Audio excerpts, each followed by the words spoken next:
I'll have to be honest with you. First thing I'm going to mention right up front is it's free. I like this service when it's free because, you know, you can tie up a lot of money in different services, and from experience I found out that sometimes you can pay a lot of money and you may not be getting that much out of it.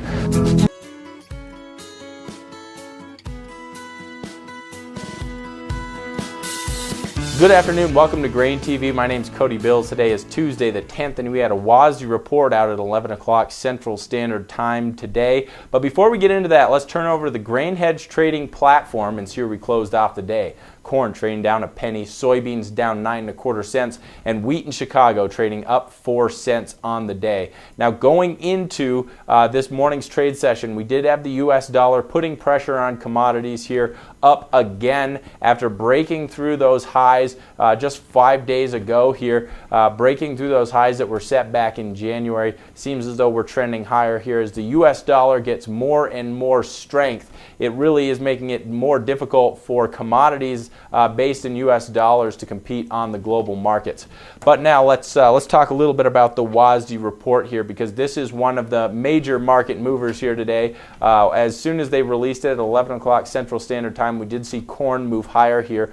The reason behind that is ending stocks. Take a look at the corn ending stocks. We saw 1.777 billion bushels here for ending stocks. Bottom line is this is less than analysts were expecting. In the February report, we had 1.827. Analysts were looking for only a 1 million bushel revision. They got a 50 million bushel revision, and that on the whole here just boosted corn. What we saw is an increase in feed and residual use. We saw an increase in export sales, and we saw a decrease in ethanol output. It's going to be interesting to see whether or not that ethanol output shows itself here in the weeks to come. Ethanol is still running well ahead of last year's pace, and I would expect, I guess, based on these USDA expectations for ethanol production, I would expect here production to significantly decline in the weeks to come. We'll have to see if that pans out. Soybeans here coming in with 385 million bushels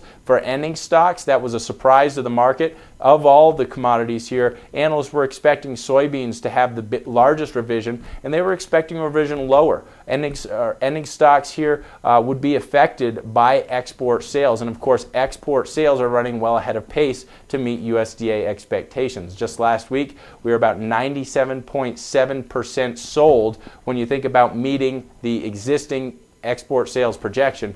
What that means, we have only about 1.08 million bushels left to sell. It's looking as though, because the USDA did not revise export sales in this WASDE report, it looks as though they're anticipating a significant decline in export sales in these export sale weekly reports coming down the pipe here over the next few weeks. Take a look at wheat here. One thing you'll notice is that we did get a revision lower, only by 1 million bushels. But the bottom line here is that analysts were expecting an increase in ending stocks. They were expecting about a 7 million bushel increase in ending stocks. They didn't get that. They got a 1 million bushel decline. That helped put a little bit of a bid under wheat, which has been badly beaten down here by selling pressure in the last few weeks. So just providing a little bit of a reason here for short positions here to cover. Now let's talk a little bit about global ending stocks. Corn, soybeans, and wheat. Of all these commodities, corn had the largest revisions. Soybeans and wheat really didn't have much of a revision here in the global ending stocks. But take a look at corn. You'll notice it went from 189.64 million metric tons back in February to 185.28 million metric tons in March. The revisions that we saw here were, of course, the demand out of the U.S., which lowered ending stocks there, and we also saw a significant decline there in Argentina production as well as South Africa production, which was really moved lower by about 2 million metric tons. So the bottom line here is that when you look at global ending stocks and U.S. ending stocks, corn here had a nice little bullish report. How much is this going to weigh on markets going forward? Well, I think first of all we got to look at the chart. When you look at the corn chart on the daily, this is a daily candlestick corn chart. Each one of these bars is representing 1 day worth of price activity. First of all, I think these numbers were positive. I wouldn't be surprised. You can see in today's price action, you can see that we were trading lower in the very beginning part of the day. We ended up trading higher following the report, closing off right about unchanged. I wouldn't be surprised if we do move higher, that this overhead 100-day moving average and 50-day moving average, which are crossing each other right now, which tends to be a bearish signal here. I wouldn't be surprised if we get up around those levels that we have significant selling pressure around those crossing moving averages. So I would suspect that is a very important resistance level if we're able to put on a little bit of positive price action here in the days to come.